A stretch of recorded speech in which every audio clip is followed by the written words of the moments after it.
Hello and welcome to Giant Mess, a sloppy sports and entertainment talk show that covers everything from the New York Giants and New York Mets to movies, comedy, TV, and a whole lot more. It's hosted by Giant Mess. That's me, the Real Cinch Neal Lynch. I'm an Irish Italian-American who graduated from a Catholic high school but isn't Catholic. And then I earned a couple of overpriced degrees from a university known for producing doctors and lacrosse players. And then I became neither. Instead, I like to tell stories. Sometimes they tickled that old funny bone of yours. You can subscribe to Giant Mess on YouTube, follow me on the official blog, neallynch.com, and go to facebook.com/giantmess, Real Cinch on Twitter and Instagram, that's REALCINCH.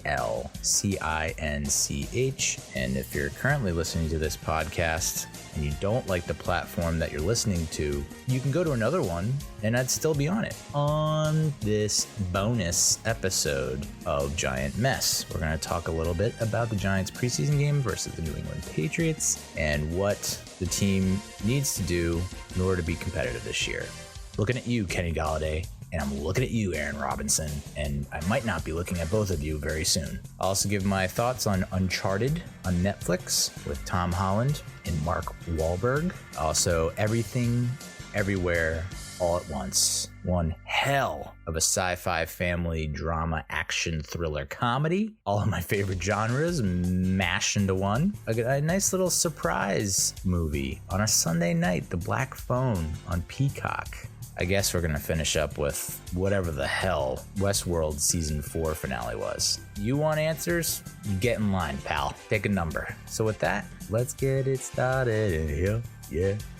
So I don't know that I really want to get into the Giants preseason game versus the Patriots. So I'll just say this. I am not looking forward to this Giants season at all. Not even one little bit. For all the talk and chatter about Saquon Barkley having a comeback, he'll be the comeback player of the year, which is not possible because it would have been last year, I think. And him like looking like his former self, like his rookie year, 2018, that level of Saquon Barkley, and how the run game is probably going to be better than it has in the past. We're so fucked.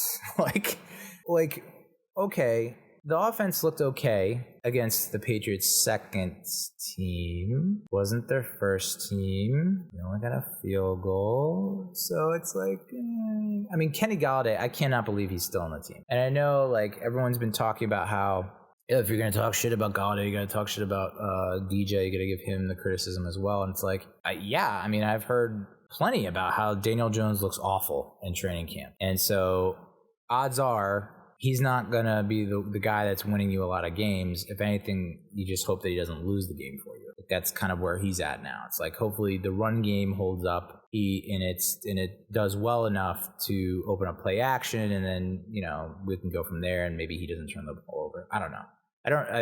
I was a Daniel Jones guy from the moment he made that throw in the Tampa Bay game in 2019. When he made that throw, going to his left, throwing back to the right, I think to Slayton or something like that, I was like, this is the guy. I'm very on board with this. And then, I don't know. I mean, you'd have to think that going through all those coaches and all the tutelage and all the different messages and everything that he's had to absorb and digest over the past 3 years, has to like completely break his brain. Like, there's gotta be a lot of crossed wires in his head to unlearn what he's learned and to learn something else again. I know I'm making an excuse, but like, what the hell is Galladay's excuse? That's my question, is like, what is his excuse? Like, okay, I can see you're a big time investment. You don't want to get hurt in preseason. All right, fine. But you look like dookie all preseason training camp.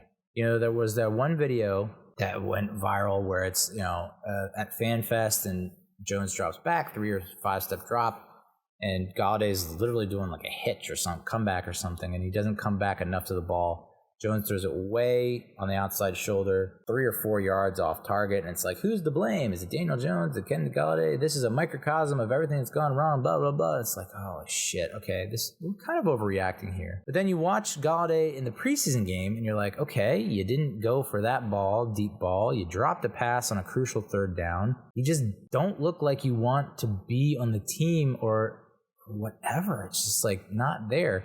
I mean, if he had a 1,000 yard season last year, we wouldn't be talking about it. I don't think. It'd just be like, preseason bullshit. Like he'll turn it up once we get to the regular season because we know he can, right? Because we saw it last year. The problem is we didn't see it last year. All we saw was him not getting targeted and then being hurt.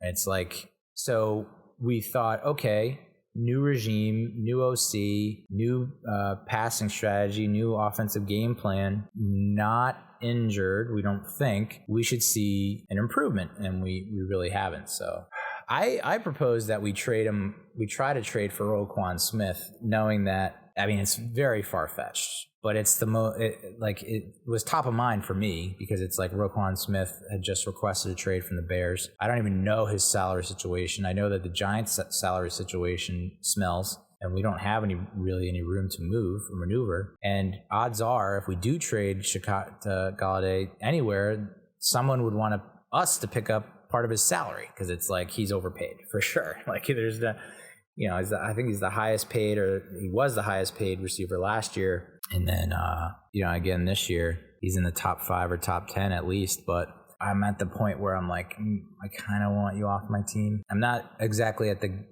get the F off my team point, but like, I think you're gonna, I don't know, man.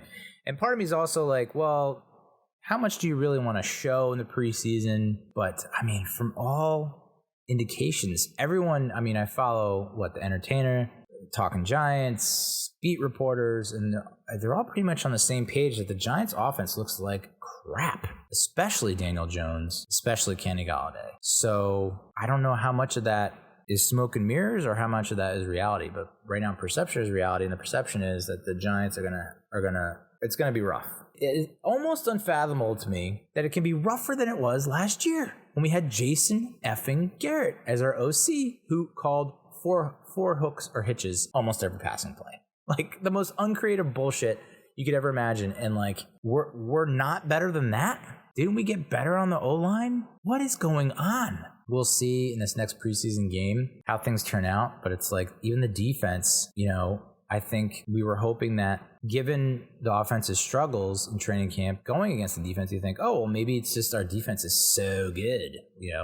We now have Thibodeau and, our linebacking crew, young linebackers are turning out to be okay and whatnot. And then there was like 5 or 6 straight passes on Aaron Robinson. And it was like they all resulted in positive yardage for the Patriots. Back up. It's going to be a long year. I mean, they have to address what's going on with Kenny Golladay and Aaron Robinson. Like, if I'm an executive, and I know you shouldn't rush to judgment, and it's a knee-jerk reaction, but I think I've watched enough Giants football and Mets baseball to a certain extent where it's like, nip that shit in the bud. Why are we pretending like this is going to get better by not addressing it? Address it. Not working, address it. And I think, you're seeing a different kind of franchise with the Mets this year because they are making moves that are addressing their problems, even though people wanted a bullpen arm or whatever at the trade deadline. They didn't really do that. So far, a lot of the moves have been paying off. But, the same thing happened last year with the Giants in training camp. It was like, offensive line's an issue. The offensive line's an issue. We don't have an offensive line. And then we panicked like a week before the season, 2 weeks before the season, and traded away BJ Hill for Billy Price and got Ben Brutterson, and they all fucking stunk. We thought we could like slap a couple Band-Aids on like a gushing wound. And when the schedule came out, I had the Giants. I thought the ceiling is 10-7. I thought things go right, no injuries.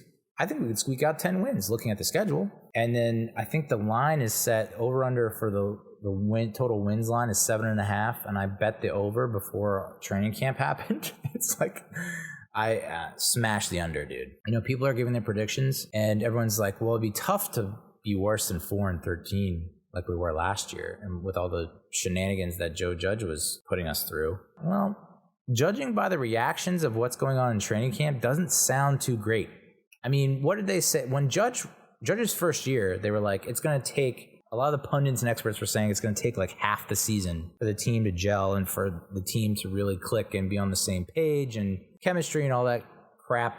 it's going to be like that. I guess the first half of this season is going to be the same. It's going to be the same thing, dude. 0-8, 1-7. And then the second half, it's like the big question now is like, when do you pull Jones and put in Tyrod Taylor? People are already calling for Tyrod Taylor after the preseason game, even though it's like, I do admit watching him, it's like, at least we have a capable backup. I think that's what threw people off, is like they're so used to watching fucking Mike Glennon choke and poo-poo his panties that they're not used to seeing a capable would-be starter. I mean, Tyrod Taylor has started a lot of games in the NFL, has won a lot of games in the NFL, so it's like he's better than Mike Glennon. And that's what throws people off, is like, oh, we actually have a backup quarterback who could start games and win. What? So maybe he should start.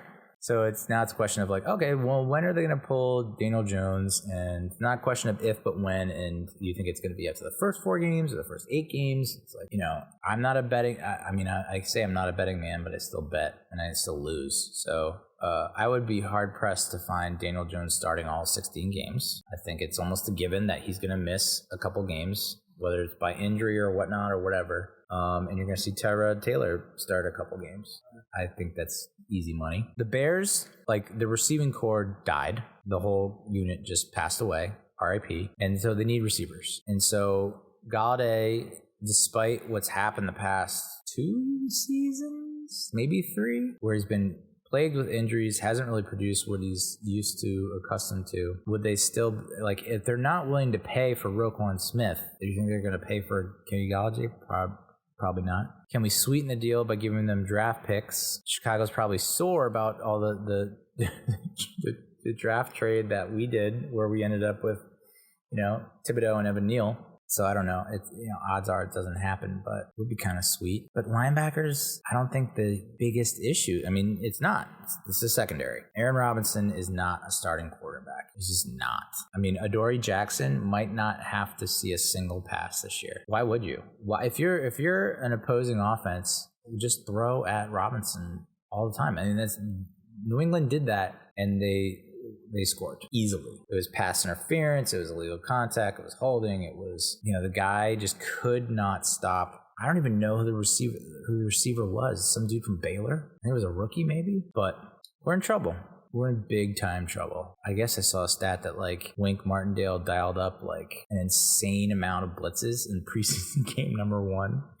And we still had some significant issues covering receivers. That's not great. So despite the coaching talent that we have, I don't think we have the kind of talent on the field, and I don't know that you can mask it.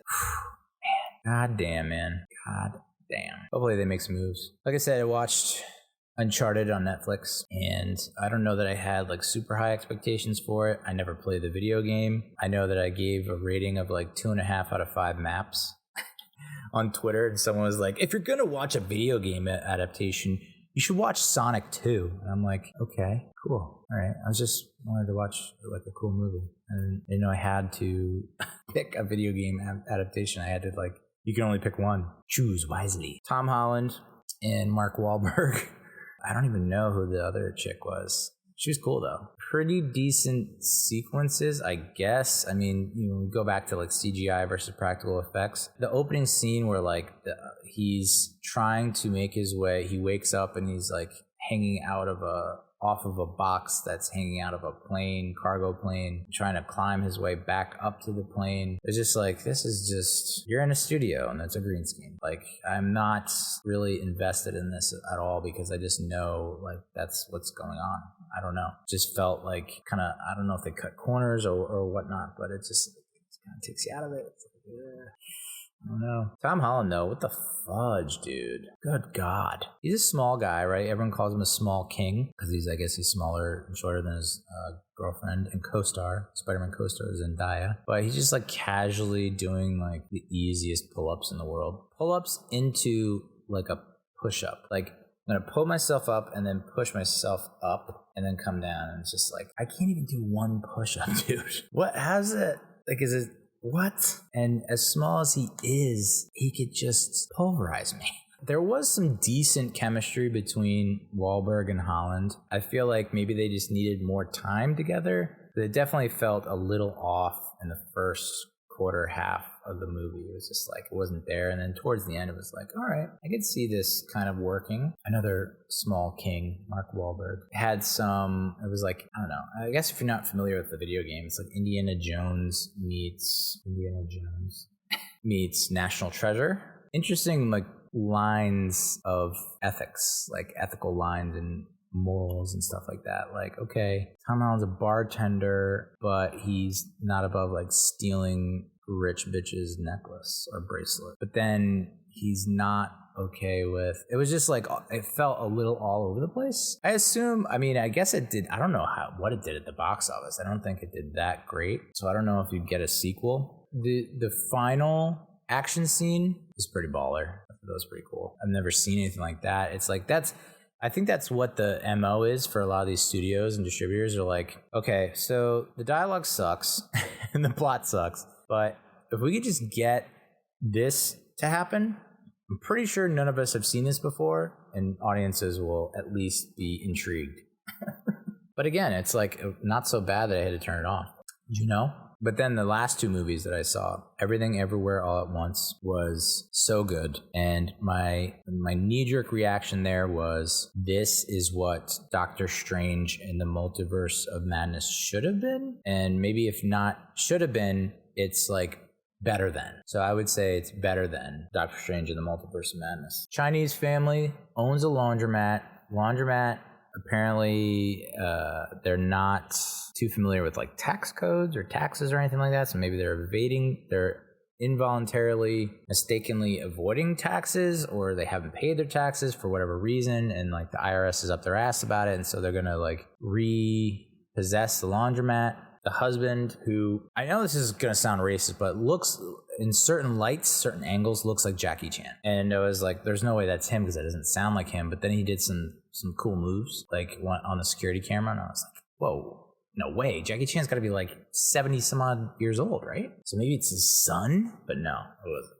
It's just, you're old and white, Neil. So the husband wants a divorce. So that kind of hit home. Trying to serve his wife papers to sign. The wife is, they're parents to a daughter who is out of high school, I think in college maybe, or out of college, and is a lesbian, has a girlfriend. You know, there's a party that they're trying to plan for with this tax thing going on. The daughter wants to tell the grandfather that, you know, this is her, she's a lesbian, this is her girlfriend, and it all kind of spirals out from there. Multiverse type movie where it's like multiple universes. One of the universes, Alpha Universe, has figured out a way to travel between the universes, and they can basically, but it's not physically traveling through universes. It's your consciousness going through different universes. So your consciousness in the Alpha Universe has found a way to transport the consciousness into the body in Beta Universe or whatever. You know, there's this villain antagonist who's going around and is going to basically end all life or something like that. Has found a way to go through all the universes and is destroying each of the universes one by one. The husband in the Alpha Universe, Alpha Waymond, comes to this universe because he's like, I've been to all the other universes, and something about you die in all of them or something like that. So she's like, well, why did you pick me? And da-da-da. It's like such a cool mashup of genres because it's kind of like a family drama, right? That has this very sci-fi action plot, but it all connects and it's all relevant and it's all tied together very well. And I don't want to spoil anything, but man, I mean, you know, obviously not. It's A24, which I love most of the A24 movies that come out. I mean, I assume they didn't have like an incredibly high budget for this, but yet the costume design was on point and the action sequences were awesome. I want to say that the mother, was she in, oh, looks like she was in a James Bond movie. Filmography. Okay. Yep. Crouching Tiger, Hidden Dragon. I thought so. But again, I didn't want to be so racist. Oh, and she was in Guardians of the Galaxy Volume 2. Definitely remember her from Crazy Rich Asians. There was actually a clip from her on the red carpet of a Crazy Rich Asians premiere in this movie. Oh, she was in Boss Level. I completely forgot about that. Gunpowder Milkshake, another movie I liked. And also Shang-Chi Ching-Chai and The Legend of the Ten Rings, which I liked. I wasn't as high on it as some other people, but I liked it. She's also going to be in Avatar 3 and 4. Oh, dear God. Do we really need 4 Avatars? Really? And Avatar 2. But we don't need, I don't know, man. I don't think we need 3 more Avatars. She was awesome. And there's one universe in particular that gets a laugh from me every single time. Don't want to ruin it for you because I want you to laugh. But every time they cut to it, it's like you're going to laugh. You have to laugh. It's hard not to laugh at that universe. And I want to say Jamie Lee Curtis was in this. If it's not her, it looks like someone just like her. Is it her? Yeah, it is her. Deirdre. She plays the IRS agent or whatever. Hell of a job. Very cool. Jenny Slate's in it too. She plays like not like a huge role or anything like that, but she shines on screen when she's on the screen. So that's a big recommend for me. I loved it a lot. I don't know that I have anything to pick apart with it. The way that they're able to jump, they have like they call jumping pads. And so they have to do these like things in order to activate the jumping pad so they can send their consciousness to another universe. And the beauty of sending their consciousness to another universe is that they can automatically like inherit or acquire the skills of the body that's in that universe. And then when they go back to their body in the original universe, their home universe, they like have those skills and abilities. So that was like, anytime they did that, it was like so awesome. And it got a little emotional, got a little emo towards the end there, for sure. I was tearing up a little bit. I mean, I had a couple of Topo Chicos and ranch waters in me, so that helped. It's really about the family dynamic, the relationship between not just the mother/wife and the father/husband, daughter and the father, the daughter and the mother and her father. I mean, picture like sliding doors on a very epic level. Like Sliding Doors meets Crouching Tiger, Hidden Dragon meets Matrix Resurrection. Yeah, I loved it a lot. I liked it a lot. And then Black Phone was a surprise. I thought I was going to have to rent it at some point, but I had Peacock, and it turns out it was on Peacock for free if you're a subscriber, and I watched that. You know, I was a bit hesitant to watch because I was like, is this going to be like, I feel like horror movies, you just have to make a horror movie these days, and I feel like it gets rave reviews. And it doesn't have to be that original, or it just has to be, I feel like horror movies, for whatever reason, they get the benefit of the doubt from like critics and audiences of like, I could be way off base on that, but it just feels like most horror movies, they're not really doing anything that crazy, but yet they continue to get like high ratings and whatnot. But this one I think deserved it for sure. Story about a kid who, there's like the grabber, I guess is what the character is called. The grabber is going around and kidnapping little boys in the Denver area, Denver suburbs. I think it was North Denver. The kid has a sister and a father. The mother is not in the picture. I think the mother, you find out, like took her own life, but it turns out that the mother was having like visions or dreams or something like that, and now the daughter's having the visions or dreams. That ends up playing a part in how things unravel with the story. But Ethan Hawke plays the grabber. He like dresses up like a kind of a magician who has like a black van that says abracadabra on it. The 70s, I mean, what the takeaway from this movie was like, holy shit, the 70s. I actually Googled, was the 70s the worst decade? Like from little bits and pieces here and there, like I wasn't alive in the 70s, I was born in 1980. My mom was, and father, that's were like their prime was the 70s. That was like when they were in their 20s. And it was like, was it just like the economy went in the shitter, right? There was just, seemed like there was a lot of hostility and conflict, tensions, riots, serial killers. Like I think that's when serial killers first became a thing, maybe? It must have been a horrible time to be a kid in the 70s, but maybe I'm wrong. But yeah, Ethan Hawke plays the grabber. Just a awesome performance from him. I thought the kid did a really great job. He looks so much like, he has to be the son of a famous actor that I can't recall at this time. Has to be, because he has that same look. Like I just found out that Julia Garner is the name of the actress who plays Ruth in Ozark, Ruthie. And I was like, oh, that makes sense. She looks exactly like James Garner. Brady Hepner. No, that's not it. Mason Thames? No, I guess he's not. I guess he's not. After being abducted by a child killer and locked in a soundproof basement, a 13-year-old boy starts receiving calls on a disconnected phone from the killer's previous victims. Yeah, I thought that was some nice, interesting twist. The boy is awesome. Mason Thames, he was born when the iPhone came out. Holy shit. I thought the sister was awesome.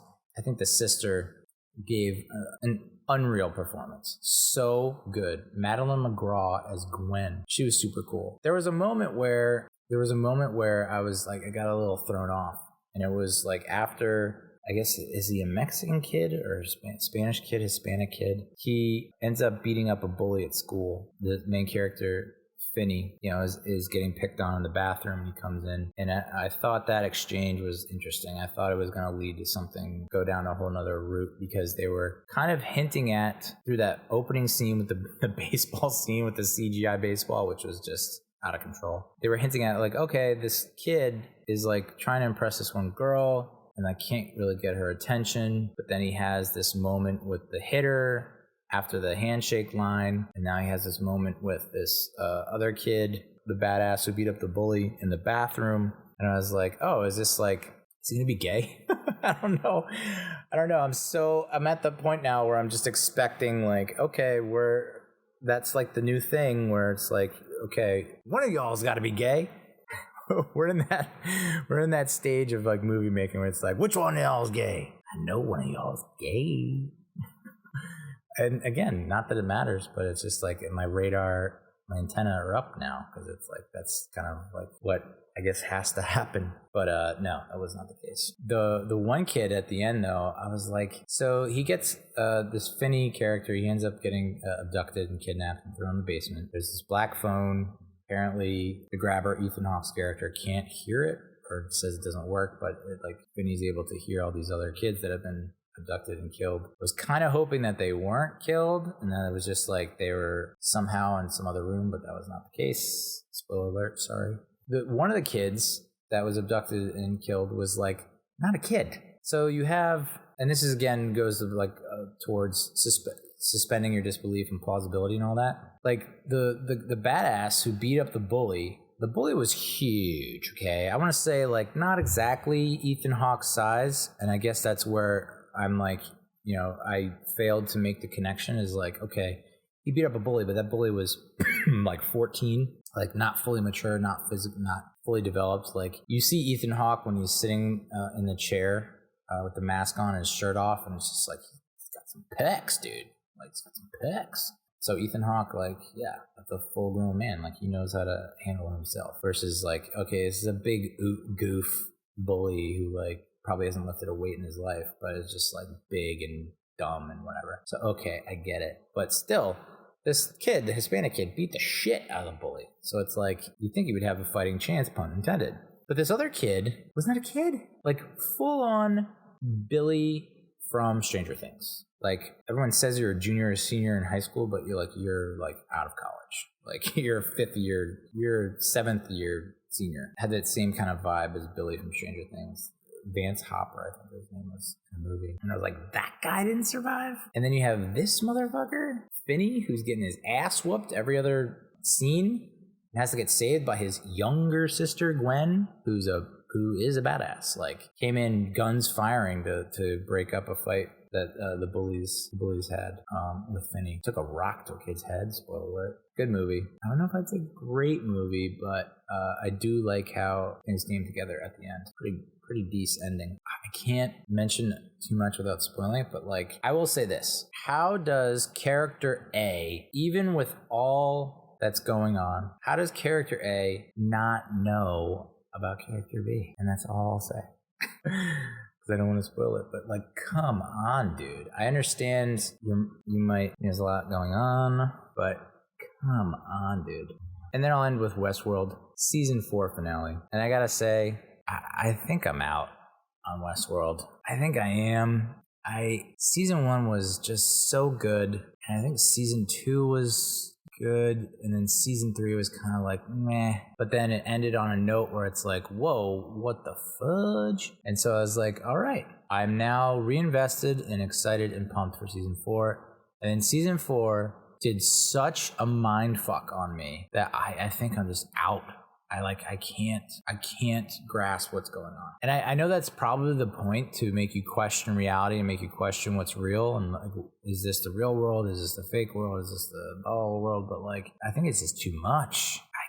I can't follow what's going on. I can't. And I typically, like, I watched, what was that Christopher Nolan movie, Tenet? And I was like, all right, I think I got it. Like, the people I was watching with were just like, their eyes were bleeding and their brains were leaking out of their ear holes. But I was like, I think I get it. This is like, nope, no idea.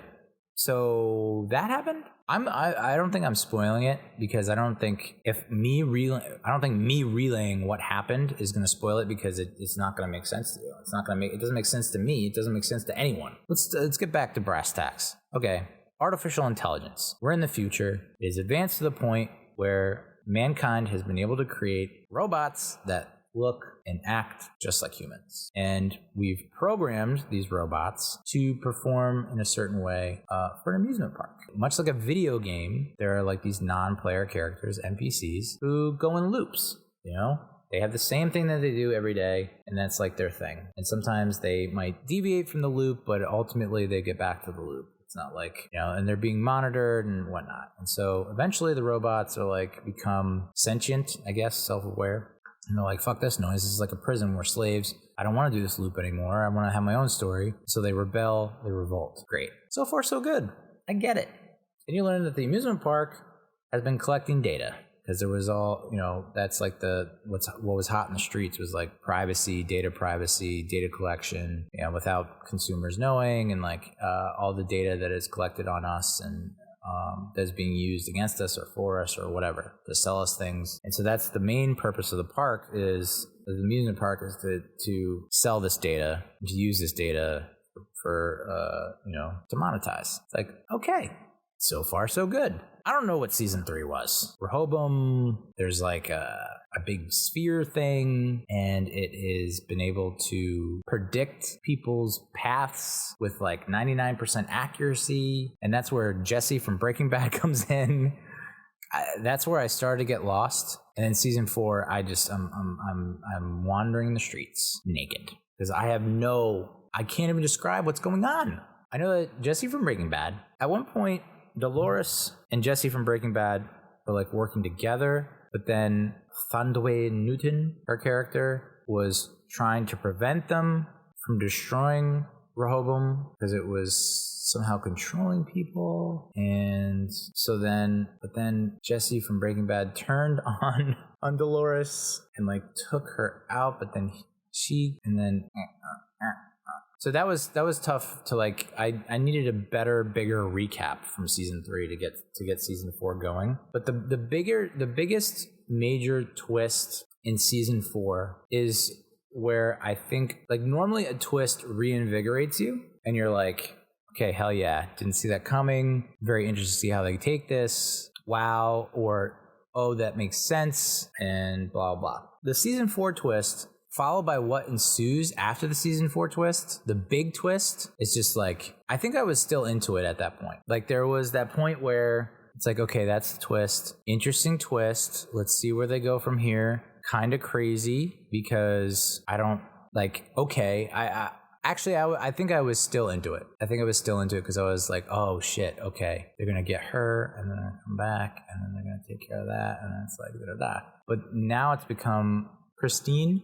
That storyline, I was just like, so what? And then, so then the end, I know this has got to be so frustrating to listen to me. I'm trying to accurately represent what the fuck is going on in this show, I guess, without ruining it for you. So maybe I'll talk about it another time when I'm not absolutely gassed. And maybe I just need more time to like let it sink in, because after watching that show, I was just like, I don't know what's going on. I don't get it. I don't understand. And like, I don't know if I have the like fortitude to really dive into the Reddit and the subreddit and like all the online articles about it. It's like there's some things that inspire you and excite you and make you want to, like, would you like to know more? Would you like to learn more? Yes. This is just like, I think there's too much. Like, I don't even know. Like, at least with the end of season 3, I could kind of, it piqued my curiosity to the point where it was like, whoa, okay. all right, where is this going? How is this going? The end of this season, I was just like, where is this going, dude? Like, I just don't, what is happening? And that's all I got to say about that. But thank you for sticking with me. I got a big fantasy football draft this weekend. This just sounds so lame. But it's in person, and it's in Pennsylvania, I guess near the Poconos or west of the Poconos, at like a cabin. It's like a whole weekend type thing. Like the draft is just one part of the weekend. Like we're going to golf on Friday, cook out and drink, smoke and party and bullshit. And it's going to be amazing. My college buddies. We'll see. That should be a fun recap and story coming up next week. For now, adios muchachos.